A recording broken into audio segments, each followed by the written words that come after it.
I'm just like putting it out there. Maybe Guinness needs to work with me to rebrand. They need to rebrand Guinness. Yeah, they're having such a tough time getting the word out about the product. It's a shame.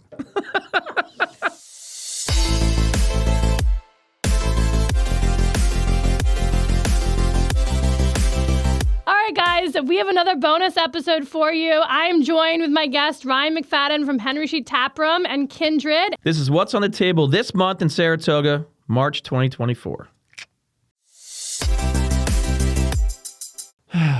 Here we go. What you got?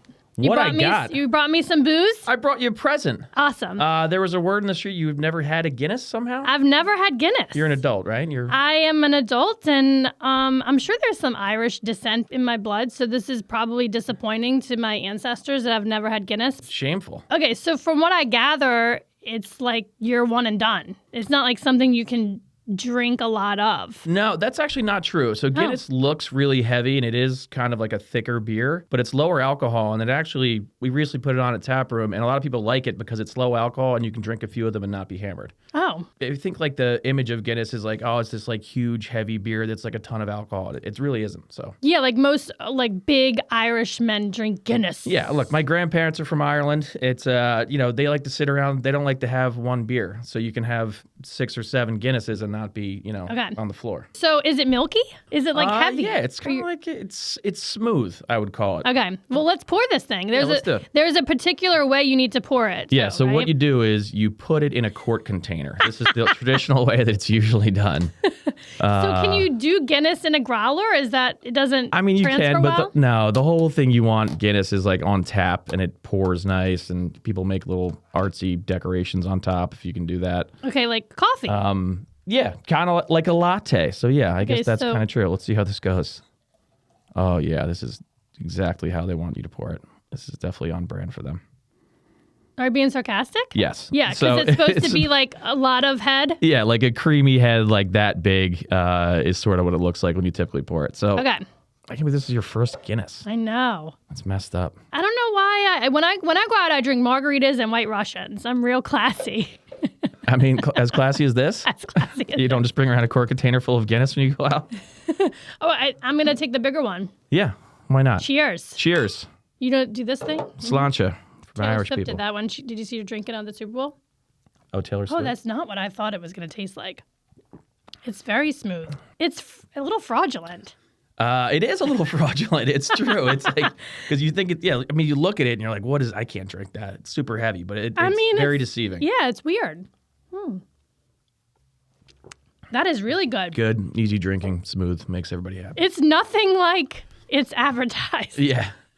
Well, there you have it. There you go. Now, so what do you think? You like it? Yeah, it's good. It's good. It's not at all what I expected it to be. It blew your mind. It's a bit mind-blowing. Your Irish relatives are now happy with you. So I think they need help with marketing. I think they're doing okay. Or they're not. I'm not their person.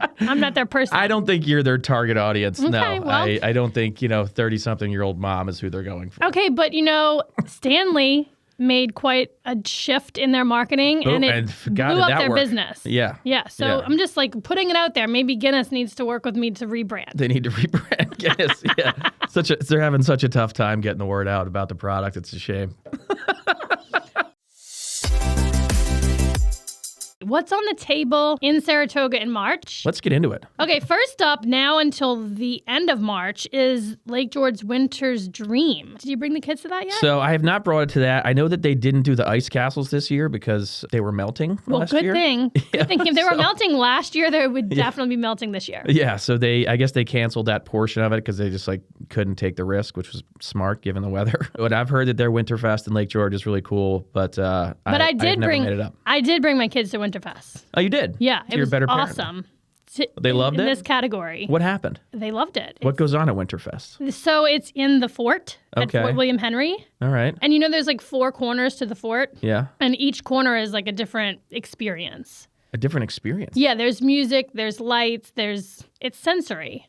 Oh, interesting. Yeah. That's not what I would have thought, but okay. Yeah, and you go at night. It's a night thing. Okay, next up, March 2nd is the 50th anniversary of the Saratoga Home and Lifestyle Show. Wow. Saratoga Home and Lifestyle. What a day. I am very excited about this. It's a free event at the City I was thinking of the tour of the homes or whatever. No, that's in the fall. All right. which we did. Okay, that's was not awesome. coming up. Yeah, everyone loves that. Sonia loves that. So much fun. Yeah. This is at the City Center. Okay. And it's put on by the Rotary Club. It's a free community event, and it's like everyone gets a booth, and you just sort of like, hop around and you talk hop to around and businesses. see. Okay. They offer everything: garden and outdoor living, media and entertainment. Ooh, versatile. Yeah, food and wellness, green living, decor and comfort, finances and security. Wow. Well, you have Belle. You don't need a security system. No, my dog is very defensive of her home, despite the fact that she's a doodle and it's not tough at all. I mean, she's mostly hair. Have you ever seen her when she's wet? She's not actually. She looks like a giant dog. She's not. And she barks a lot, but she's not actually defending us against She's all bark. She's all bark. On to the next thing. March 3rd, Homemade Theater's Peter Pan at the Spa Little Theater. This will be a kid-friendly event. Peter Pan, classic story.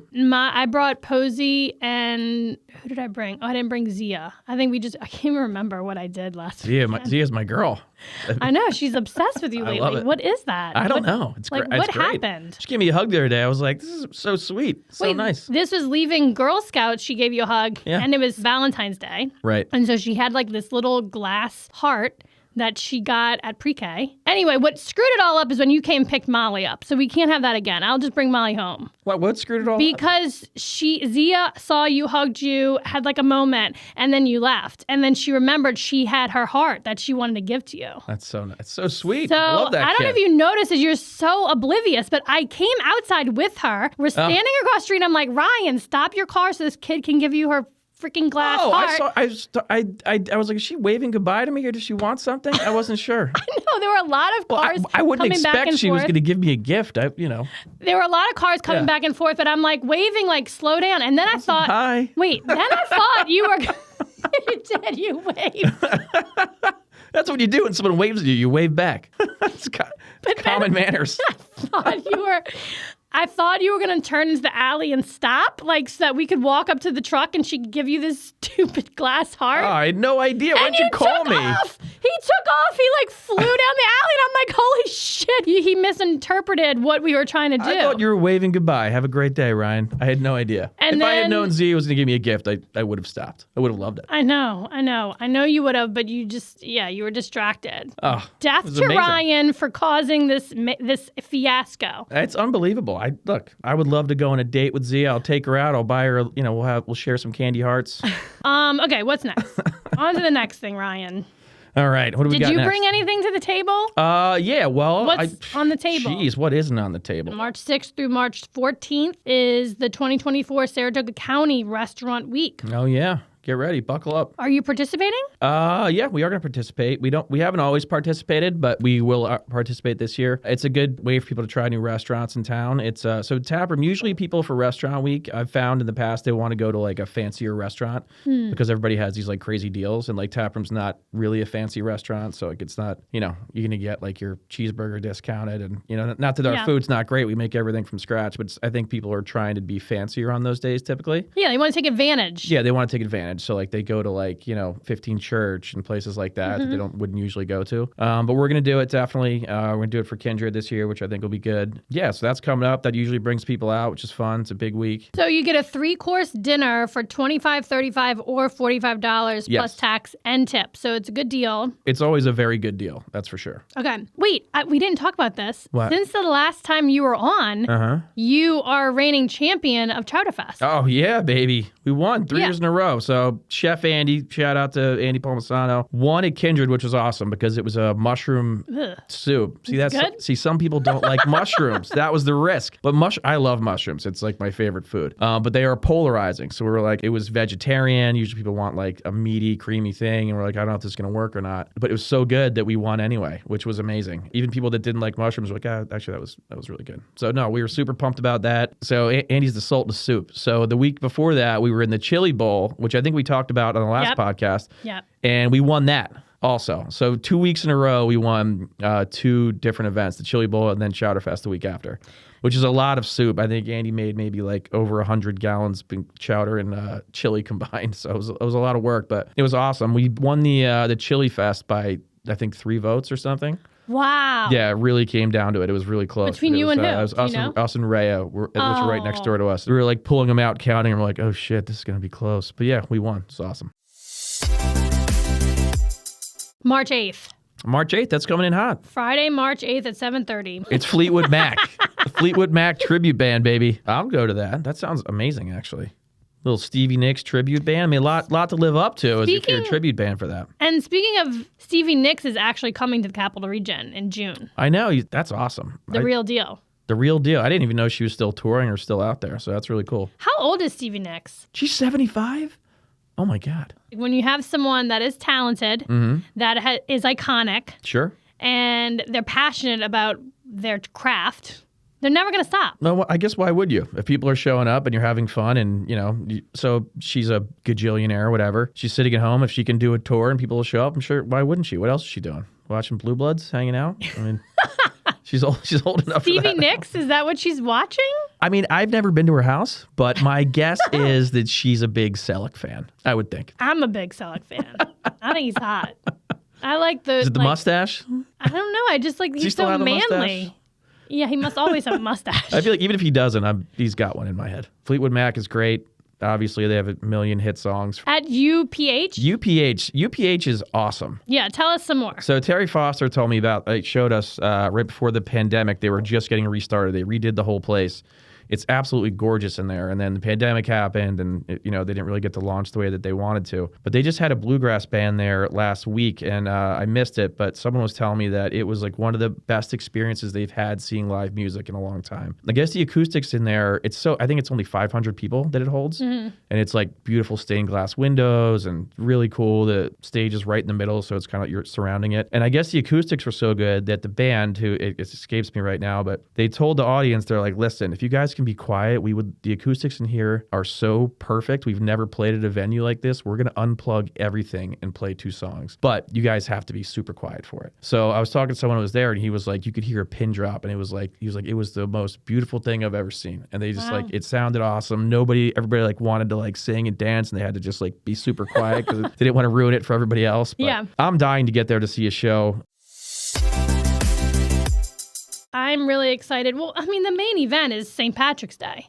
It sure is. And here we go for your relatives. The last main St. Patrick's Day that I can remember was before kids, and they blocked off Caroline Street, like Upper Caroline Street, yeah. And there was a band right outside of City Tavern. Okay. And we were actually mug clubbers at City Tavern like way back in the day. How dare you? Before Taproom even existed. Yeah, I'm just kidding. Does Saratoga block off Caroline Street for St. Patrick's Day is what I need to know. More importantly, will they block off Henry Street? So here's the thing. So St. Patrick's Day, I think it depends what day it falls. My guess is they would close off Caroline Street. I doubt they're going to close off Henry Street. They don't typically anyway. Even though the Parting Glass across the street, that's their big banner day. It's an Irish bar. To my knowledge, they're not closing off at least Henry Street. They could be doing Caroline. They probably should do Caroline. It's on a Sunday this year. I know. So that is an interesting thing because if it's on a Saturday, it's easy, to expect. But if it's on a Sunday, people are going to go out Saturday and then probably people will also go out Sunday, which isn't a bad thing. But not if you own a bar. No, it's not. Yeah. I mean, I think just St. Patrick's Day, so it's a big day for every bar in town. It's not like our main thing at Taproom. Like Harvey's is an Irish bar, so it's a big day for them. Obviously the Parting Glass too, but like Harvey's is a great spot to go. It's a big day for them. I think they start really early. I'm sure they do awesome on that day. It's a good spot to hang out. So that's green eggs and ham. Green eggs and ham. Color everything green. Everyone's wearing little hats, green shirts. Mm-hmm. It's a hell of a day to be out in town. Harvey's on St. Patrick's Day, which is a Sunday.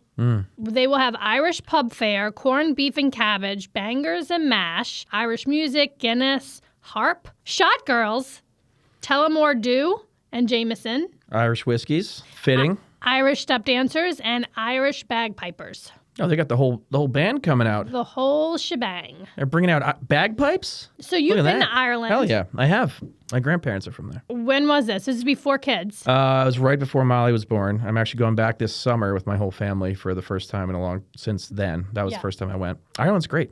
It's just gorgeous. First of all, Ireland's empty now. I feel like if I was some gajillionaire that had a company, I would put it in Ireland. It's this big, beautiful, empty country that's just like gorgeous. And there's like no big corporations there. Why? I don't know. Are the taxes high? I don't think so. My uncle was telling me, he's like, yeah, we don't have to pay for we don't pay for our water. It's all free. And I have no idea. So I don't know why not. But it's a really beautiful place to go if you've never been. What are you doing for spring break? I am going to Florida to see my family. I do that every year. Kids are off and need something to do. So that's like the one time a year we go down there. Sonia's dad lives down there. So we do like a little Florida family tour every year, which is a nice way to wrap up the winter. But other than that, I won't be here. So I won't be doing anything here really. What about you? What do you got going on? I have no idea. I don't have any plans. Make some plans, because as we were talking about, you get the week off with your kids. You got to do something with them. It's tough. Know. Makes it tough. Well, we have a pretty big, like we're buying this house, and so we got, you guys got a lot this going on. year is going to be like a stay put year. Yeah. Well, there's nothing wrong with that either. Sometimes that's good. Hectic. Unless there's a special occasion opportunity that I can't pass up, like Taylor Swift. We did a bike rally. That was like our main event. We would do a bike rally. Dude, the bike, that was the best. In June. Yes, that was awesome. Honestly, we should bring it back because there is more advocacy and support about bikes in Saratoga. Yeah, well, there's a lot of advocacy about bikes in Saratoga, as there should be. It's an easy, quick way to get around town. But we totally should bring it back. That was such a fun event. I've had people ask me about that. There's still some like hats floating around that I'll see people wearing from it. What we used to do is come down the alley and have it an adult big wheel bike race that had like a finish line, and there was more often than not some falls.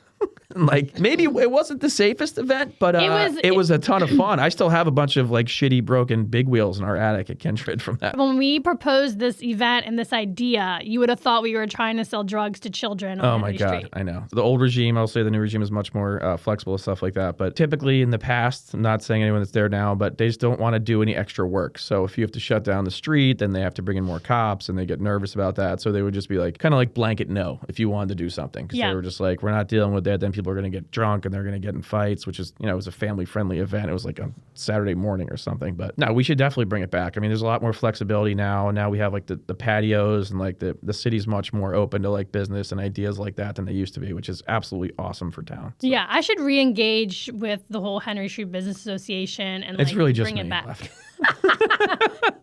It was really... Consider yourself engaged. You should go look up these videos, because there's great pictures from it too. There really are. Vanessa made a video, remember, of all, because we did some trial runs. Yes. Oh yeah, I do remember that now. They did. Yeah, they didn't all go so great. We did trial runs because I think maybe the city wanted to assure that like liability would be like. Yeah, we had to get like haystacks like for people crashing and things. What are we doing? Why aren't we doing this again? People probably don't even understand that this actually happened. Like, we actually did this. We had people, like adults, we had EQX come out and like commentate, and from the top of the hill, like behind what was the Children's Museum at the time, coming down the alley and then turning onto Henry Street. The finish line was like in front of Peyton Sip, kind of. Caravali. Yeah, right. It was a little further down, but it was epic. It was awesome. And people were wearing costumes. I think I was wearing a Captain America costume. It was a lot of fun. We had so much fun. We got to redo it. To be determined. Stay tuned. TBD. Maybe we bring it back. Henry Street Bike Race. No, we called it the Bike Rally. The Bike Rally? The Henry Street Bike Rally. All right, whatever. Same thing. And people, like the city, thought we were motorcycles. We're like, no. We're not talking about motorcycles. Can you imagine that? Yeah. We're going to do like a motorcycle rally on Henry Street. You guys are going to love it. Okay, so Guinness is on tap at the time. Am I cracking you up? Yeah. So we always had Left Hand Milk Stout on tap for the last 12 years. They ran into some distribution issues. We put Guinness on, which we usually just do for St. Patrick's Day. But then our customers liked it so much. We're like, should we just leave this on? And then we put a poll up on Instagram, and it came back. The vote was for Guinness. So we're going to roll with that for now. And, it's been selling really well. People are happy to have it. Awesome. Give us a little rundown in case people don't know. Tap Room has how many handles? 16. Okay. At Tap Room, we have 16 different beer flavors. Yeah, flavors isn't the word I would use, but yes. Yeah. Types? We do have, types, styles, 16 different beers. And so, yeah. Is there like a rule of thumb where 3 of them have to be this type of beer? Yes, absolutely. So all the lines, if you come in, they're all have a designated style of beer on them. So everybody, if you like IPAs, you look at line 1, line 5, line 11, sometimes line 10 now. If you want a Pilsner or something light, you look at line 6, sometimes line 15. Stouts are on 14, 13, and 12. Cider is always 16. There's always a wheat beer on line 9, and usually some kind of Belgian beer on line 8. It's very specific. So Okay. everybody knows where to look on the board for whatever they want. And it's like the normal thing to do, just go in and say, I'm just going to have whatever line 7 is. It's Hefeweizen. How do you say that? Hefeweizen? Hefeweizen. That's what I usually drink. That would be When I line go there. 9. But yeah, so usually people come in, they're like, I want a line 6 or a line 1 or 11, whichever one you prefer. And they ask like our staff which one they recommend. Do you hate when people tell you, oh, you should do this? Yes. I'm about to do that. Lay it on me. It's something happens to me literally every day that I'm at work. So let's hear it, there Katie. was a bar. What should we do? There is a bar in New Orleans called the Bulldog, and there you get a like a plastic keychain, and you get a punch every time you try a different beer. Okay. And then once you try all the beers, I think it's like 50 of them, You get something. you get invited to their Christmas party, which is epic. That's kind of cool. So we used to do something like that. It was called the beer club. We had all these binders, and once you hit 100 different kinds of beers or beers themselves, you got a free sweatshirt with like your number logoed on it. And then after 200, you got a gift card, and 300 something else, and 400 you got a private party for 25 people. Holy shit. So we were doing that, but it got too out of hand. As craft beer exploded, there was just so many beers and so many people were hitting the numbers so quickly, and it was such a pain for the bartenders that we just kind of like stopped doing it. We're just Okay. like, so now we have a mug club. So that's what we do with that. What is the Mug Club? The Mug Club, which is actually up for renewal right now. We're a year into it. You get like your own mug, and then once you hit 100 beers, you get your name carved into it. Okay. And then basically you get an extra 4 ounces of whatever pour that you want if you're in the Where Mug do Club. you store these mugs? So if you've been in the tap room lately, you might see them, Katie. Hanging. They're hanging. Yeah, they look awesome. I have seen them. I was just teeing you up, Ryan. All right. So, it sounded like you didn't know what was going When on. was the Tap room. last I was time? offended. Okay, when was the last time you went to Paint and Sip? I was there today. I was next door and to it. All right, guys, so that's what's on the table in Saratoga for the month of March. Hang on to your butts, kids. Thanks for having me. Thank you for listening to this podcast. And if you want to connect with me, slide into my DMs on Instagram. My handle is Catherine Hover.